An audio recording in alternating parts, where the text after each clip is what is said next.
Welcome to Investors Hangout, brought to you by Aditya Birla Sun Life Mutual Fund and Value Research. Today's episode is a senior citizen special. A lot has happened, and particularly in the budget 2018, provisions have been made to take care of two important aspects. One related to the health of the senior citizens, and two about the income, the dependable income that they can earn. What are these provisions? We will discuss with the CEO of Value Research, Dhirendra Kumar. Dhirendra, welcome. Thank you. My name is Rajesh Klek, and my first question to Dhirendra is on the four provisions which Budget 2018 has made for senior citizens.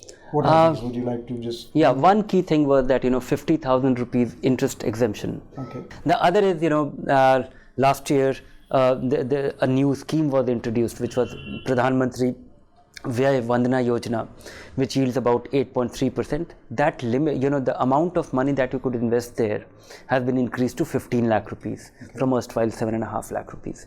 So that's also useful that, investors in this age bracket are risk averse. And this is widely available. It's almost like senior citizen savings scheme. And then the exemption limit on health insurance plan. Now you can actually pay a premium of 50,000 rupees per annum, and that will also be a deductible expense for them. And then one thing useful that has come in this budget is that if you spend 1 lakh rupees on any critical illness, that will also be an exempt expenditure. Okay. So that deduction limit, deductible expense for senior citizens. So these are all four of them combined together. They are useful. They will reduce the pain a little bit. But the real risk which most senior citizens face today, the risk of outliving their savings, that they will have to take care of themselves. They have to configure themselves about it. These things will reduce their pain or difficulty a little bit, not substantially. But this is a scary thought, outliving your savings. Yes. So we'll talk about that in a while. But before that, just delve deeper into these four provisions that you just mentioned. Two related to income and two related to health. Yeah. Okay. How is it? And you did mention SCSS, the Senior Citizen Savings Scheme. How is the PMVVY different from CSSS? One is that one is offered by Government of India. The Senior Citizen Savings Scheme is run by National Savings Organization. Both are reasonably safe because they carry the sovereign not LIC. The other scheme is operated by LIC. Okay. But that apart, there is a tacit understanding that it is done at the behest of Government of India, and Life Insurance Corporation is government owned, and it's providing this return. There isn't much difference in the level of riskiness or amount of return. Senior Citizen Savings Scheme, that actually provides you, if you have 30 lakh rupees to invest, if you can invest 15 lakh rupees in both of them, might as well. Because this is the safest that you can get in India. They are both yielding 8.3%. And if you just have to choose one, I would go with, Senior Citizen Savings Scheme, because it turns out to be more liquid. You can take your money out in case of emergency by paying a penalty. And it's also widely available. For that, you go to LIC, and for this, you go to any bank, any nationalized bank, or in most other banks. Convenience as well. Okay. Otherwise, in terms of safety and return, there isn't much difference because investors tend to expect absolute safety, guaranteed return. Okay. So that goes without saying. And what about the FD? What's your take on the 50,000 increase in the fixed deposits? It's a small privilege. It's a small benefit. It is a benefit, but it's not a substantial thing because when I look at 50,000 rupees interest income on a deposit, that will be about 6 lakh rupees deposit, which will yield this much return. And the amount of deposit that you need to make to earn, to earn interest, to sustain yourself, I would say that in a city like Delhi, if you have a house and if you are healthy and you are old, then you need at least anywhere between 30 to 50,000 rupees for basic sustenance. That will be 6 lakh rupees income. A 6 lakh rupee income will require a much larger deposit, and if that will be taxable, and all this money from which you are deriving the income, this has been accumulated after paying taxes for a lifetime. So I think senior citizens should be looked upon a little differently. I think the government should look at them little liberally. Maybe at some point they will look at it. Right now they are starved of they're looking for avenues to raise resources. But I feel that senior citizen of this kind who is actually fending for himself, because he is not a government employee. When we look at the government employees who are in their retirement phase, they are being completely taken care of. They are being completely taken care of by a pension which is inflation adjusted, which gets revised with the pace, which gets revised with all the pay commissions. Most state government and central government, the central government health scheme, if you look at CGHS, it is able to 30,000 rupees lifetime premium, and you are being taken care of for a lifetime, for all the critical illness, everything, without any upside. So I think private citizens who take care of themselves, they have saved for all their life, and they have paid taxes. They need to be looked at little liberally. And people on the margin, maybe a threshold beyond 20 lakh, 30 lakh, 40 lakh rupees of interest income, they should be taxed. But looking at people who are making 5 lakh, 6 lakh rupees, because there is another problem with this generation of senior citizens. They are not used to assuming risk. In all their life, while they were saving and investing, their avenue was PPF, which was fixed income.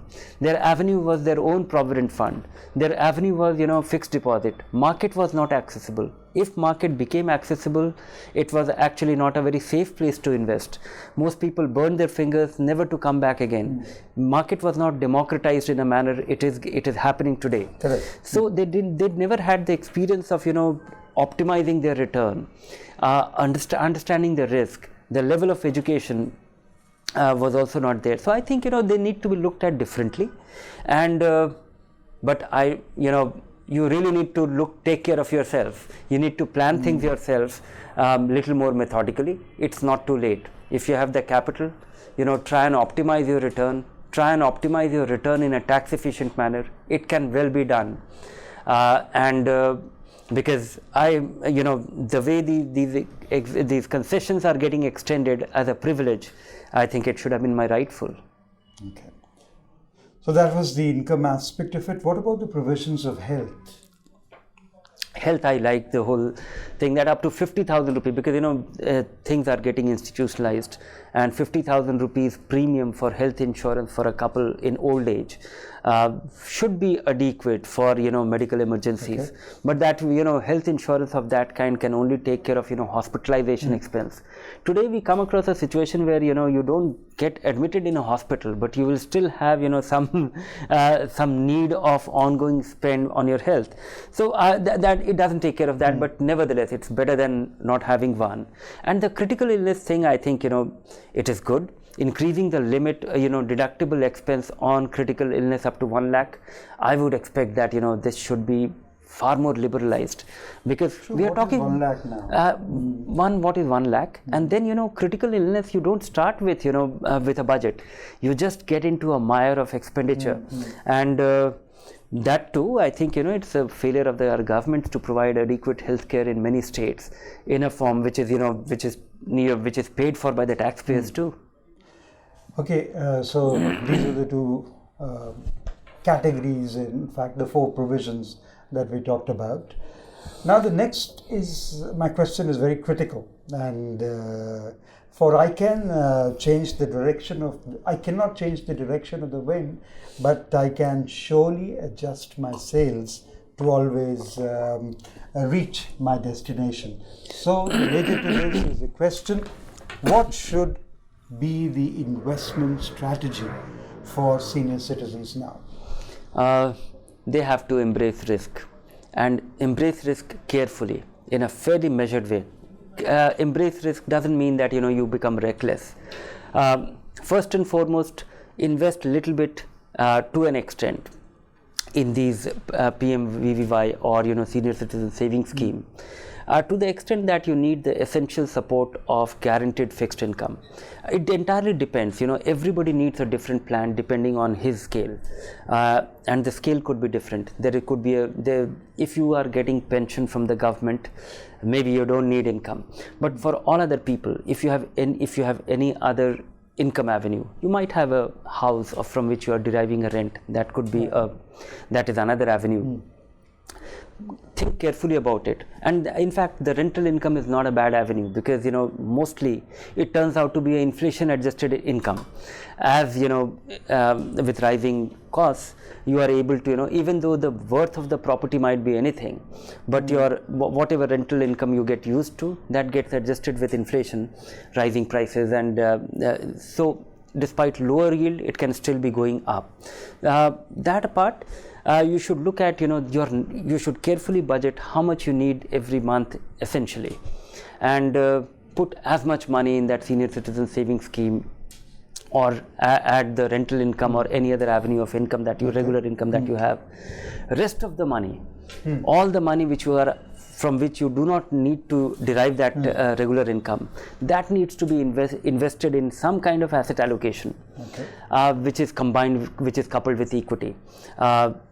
If that is a large amount and you are unlikely to need that, maybe a balanced fund, or maybe a equity income fund, or maybe a growth option of a MIP. Why I am saying this? Because these are a dynamic allocate, they are frozen allocation. A balanced fund is almost like 2/3 equity, 1/3 fixed income. If you are early in your retirement, equity income is 1/3 equity and 2/3 fixed income, or MIP is just 10-15% equity and rest is fixed income. So they are different, and you don't have to manage it. The fund manager will take care of it. When equity goes up, he will rebalance, so there won't be any tax implication. You run the possibility of beating inflation, or at least matching inflation, because the real risk is that if you put all your money in the fixed income avenue from which you derive the income and consume it, then your capital remains constant.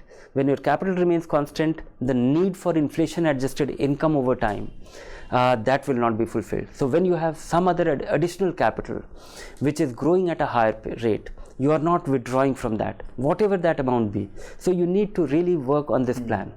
Derive your income from something guaranteed. Rest of the money invest, which is able to grow with time, linked to the inflation.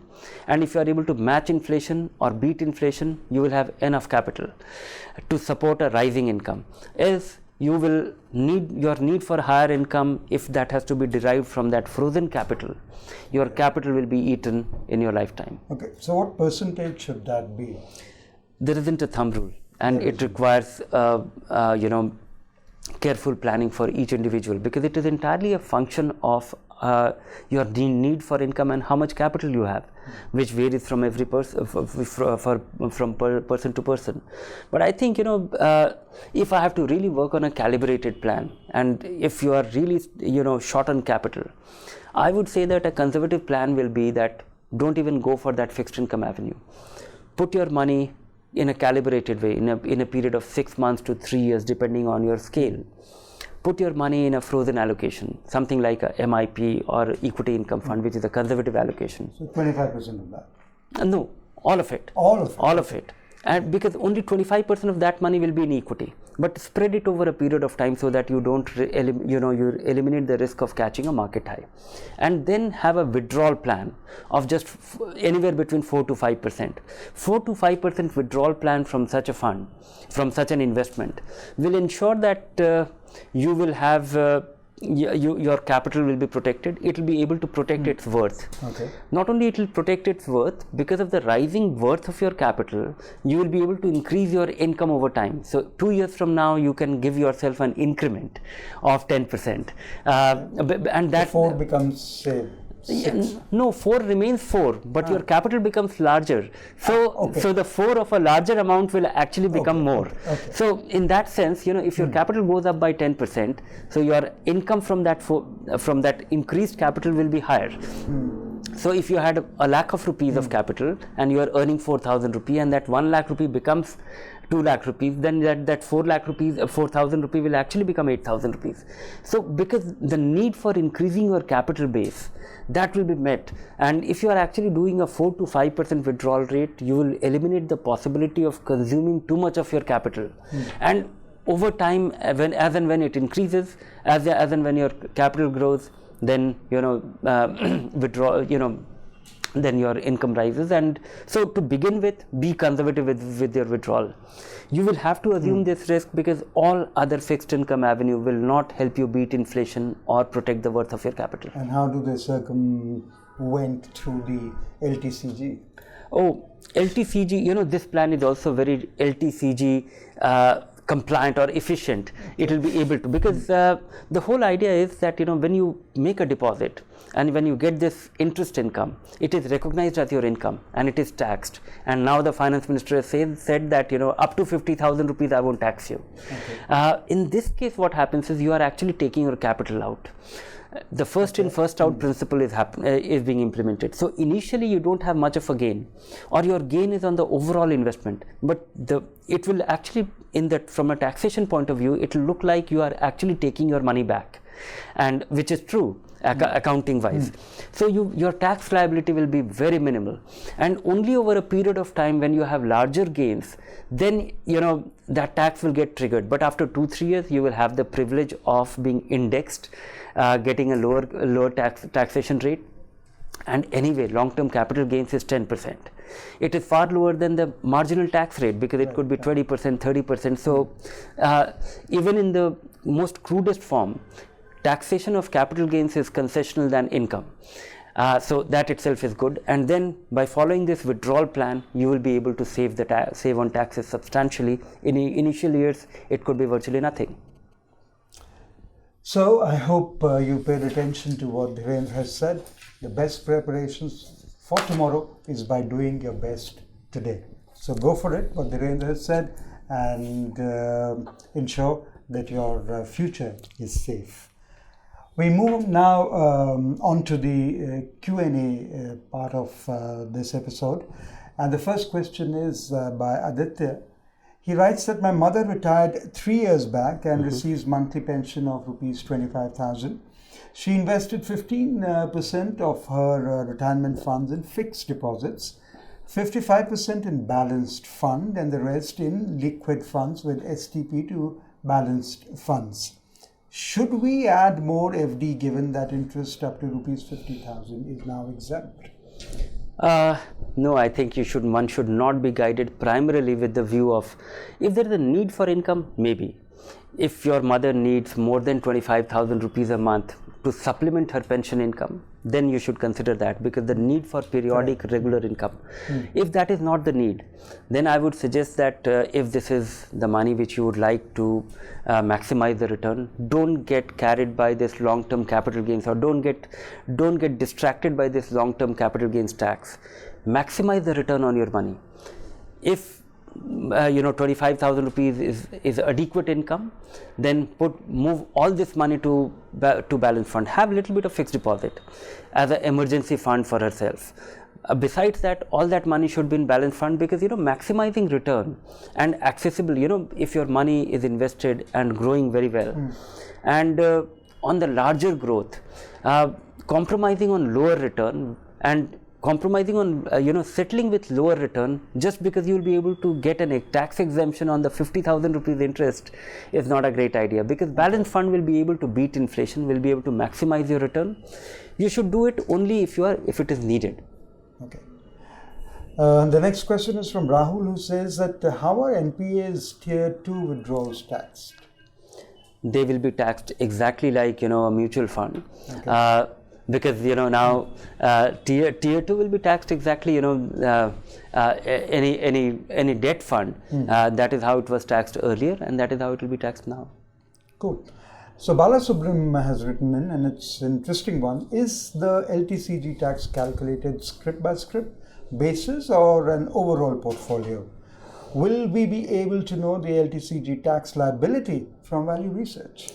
Yes, it will be done on a on a security by security basis. So if you have invested in a specific fund, and if you have, even if you are doing SIP, it will be calculated on respective investment. So you will have to do it on an individual investment basis. Okay. Then comes, how we will do it at values, how we will help you calculate that. Yes, we are in our portfolio tracker, we are going to create a column that what was the value on 31st of January 2018 and calculate. So we will create two columns in the capital gains view, that what is your tax exempt profit from this investment and what is the taxable long term capital gain, because right now for next 1 year it will all be short term capital gains getting created. All the gains on your investments including shares and mutual funds from 1st of February 2018, for the first 365 days it will be short term, and after that it will be long term.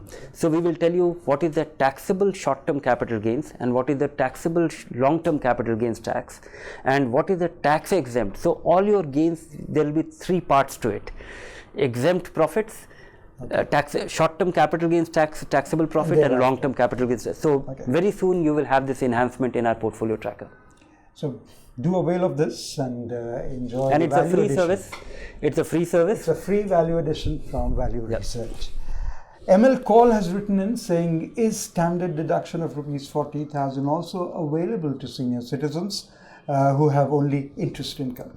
Yes, this is another additional benefit, and this is also available to senior citizens who only have interest income. Okay. And Pushpa Sheel has written, I'm a 70-year-old lady. At this age, what percentage of my savings should be in bank FDs, mutual funds and equities? There isn't a thumb rule.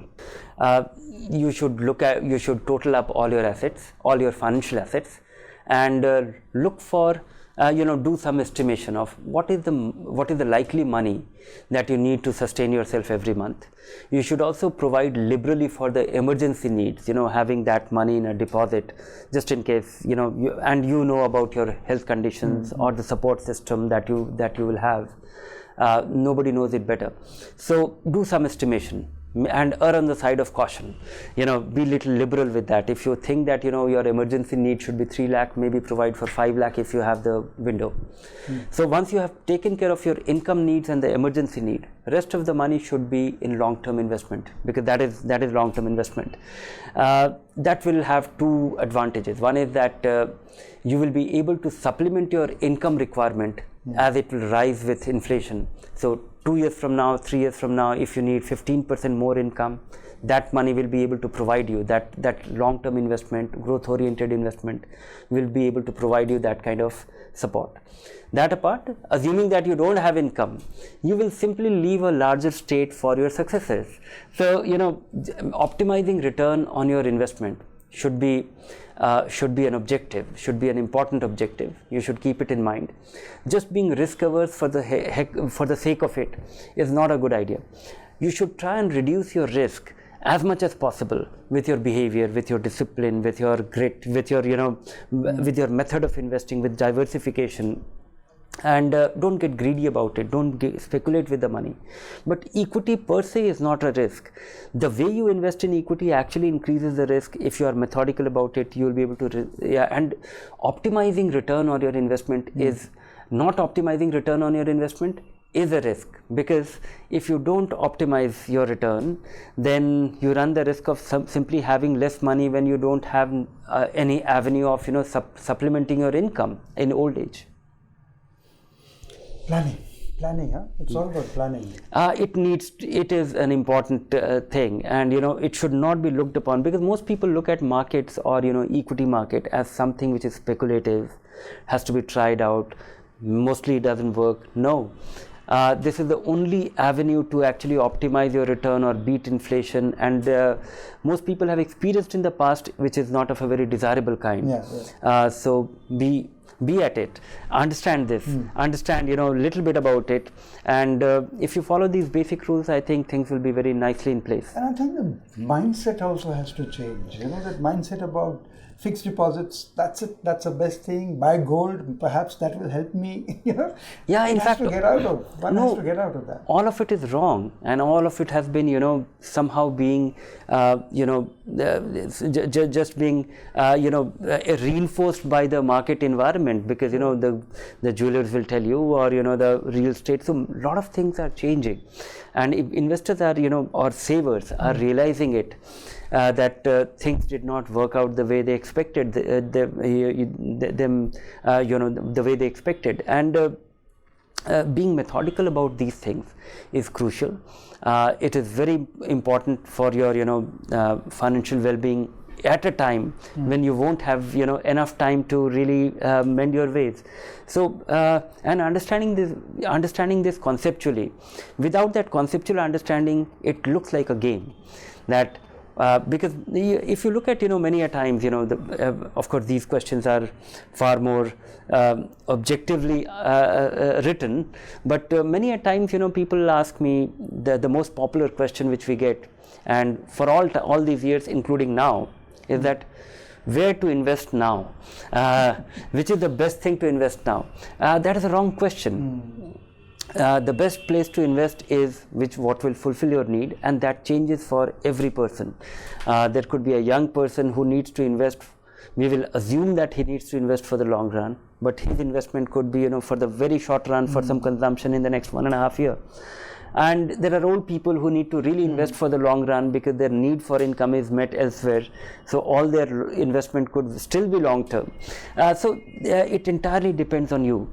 You need to think about it, plan it methodically, have this hierarchy of things, and term insurance, health insurance, term insurance if you have financial dependence, health insurance definitely, your emergency fund, your need for income fund. If you are in retirement, you don't need that fund if you are working, and then everything is long-term investment. You mentioned term insurance, and there is a question by Srivastava. He says, does subscribing to term insurance for a minimal amount make sense for a senior citizen? No. If you don't have any financial dependence, you don't need term insurance. Look at term insurance as a cost. Look at term insurance as an expenditure. And if you have a financial dependent, if you have some source of income which will stop and somebody else depends on that, then by all means consider that. But many insurance companies also make term insurance very expensive for old people buying it. So term insurance for senior citizens could be very expensive. Also, very few people will provide it. A small amount might be available, might be worthwhile. If you think, but it entirely depends. Mostly, if you do not have financial dependence, you don't need it. Only in case you have, and that will be in case you don't have enough capital. If you don't have enough capital and you are actually getting income from some other avenue, and that will come to a stop. If you are not around, then maybe you need to have it. Okay, Sudhir has written in saying there are state government guaranteed NCDs and bonds, mainly from power sector, which offer IRR of about 9.5% if held to maturity. They pay out interest quarterly or half yearly. Are these a good option to consider for a part of the debt corpus if one is ready to hold till maturity of 6 to 14 years? Yes, there are some tax-free bonds, not only from the power sector but from some other companies as well, and but they are very hard to find. If you already have them, hold them. These tax-free bonds yielding 9.5% are outstanding. They came at a time when when interest rates were reasonably high, and there were not too many takers for this. All these bonds were issued after the global financial crisis. So if you have them, hold them. If you can lay your hands on, have it. But today, if you buy it from the market, it will not yield you 9.5%. The market price of these bonds will be such that the yield on these bonds will be much lower. You pay a higher premium for a higher yielding bonds today. But if you have them, hold them, and it should be considered as a good fixed income fund, fixed income allocation, if you are going to hold it till maturity. Last question now. Narasimha has written, which category of debt-oriented funds is preferable in place of bank fixed deposits? Normally one will be tempted to talk about the sophisticated the sophisticated kind of fixed income funds available, but I would like you to keep it very simple. Don't move beyond short-term debt fund. If your fixed deposit was going to be a very short-term nature, 1 year, 6 months, maybe if it was 6 months, consider liquid fund. If it was up to 1 year deposit or 1.5 year deposit, consider ultra short-term debt fund. If it was going to be a 3 year deposit, 5 year deposit, stop at short-term debt fund. Don't venture anywhere else, because the ups and downs of the market, the likelihood of interest rates going up. When interest rates go up, bond prices go down, and you will actually witness a loss. Right. Navigating through debt funds in a manner that you are not faced with an interim loss in between is important. So, short-term debt fund. Okay. Well, that's all we have in today's Investors Hangout. Keep your face always towards the sunshine, and the shadows will fall behind you. Take note of what Dhirendra has told you, and continue to enjoy life with well invested funds. Bye for now. Take care.